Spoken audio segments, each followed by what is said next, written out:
When you look at your schedule for the rest of the year, would you say this is one of the biggest fights on the schedule, almost a fight that could have been a pay-per-view?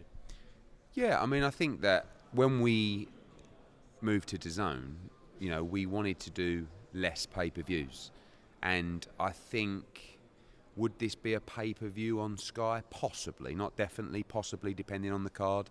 Obviously, you see Eubank Smith and fights like that a pay-per-view, and it's just a really good fight. Like, I feel like another huge fight we're announcing tomorrow as well for DAZN, and that's another fight that could be pay-per-view, and I think that's what we need to do more of, really.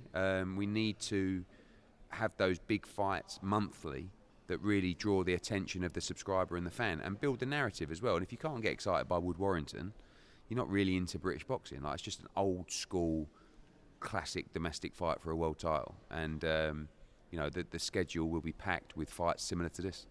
A lot of people are saying this is one of the biggest fights in British boxing at the moment, up there with the likes of Eubank Smith. Would you agree with that? Yeah, I mean, Eubank Smith's got the name values, but it's got no championship on the line. It's not really the elite level of the sport, but it's quite interesting because it's Chris Eubank Jr. and Liam Smith's a very good fighter.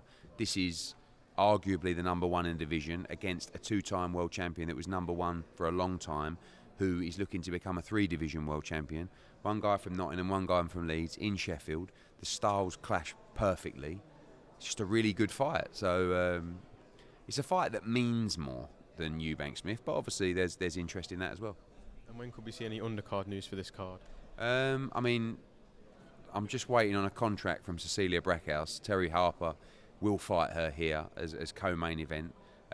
Once that contract's signed, which we've been assured it will be by Terri and by Tom Loeffler and Cecilia Brækhus. Expect to see Janae Boston in a big fight here as well, but we'll make an official announcement on the undercard before tickets go on sale. And last one from me, there's a few rumours that Jack Castro could be headlining Liverpool against Jorge Linares. Could you just give us any update on that? Yeah, Jorge Linares is definitely one of the options we have for Jack Castro. I like the fight because Jorge's on a mission to try and land a big fight, and he's a very good fighter, and obviously everyone in the UK knows him from the Kevin Mitchell fight, from the Anthony Crolla fights, and I think it's a good fight for Jack Castro. Jack does want to fight Josh Taylor, but I don't think that's there to be made just yet. But I think if we can have a big fight for Jack Castro against Jorge Linares, it can move him on to either the Pro Grey Haney winner or Josh Taylor. Cheers, Eddie.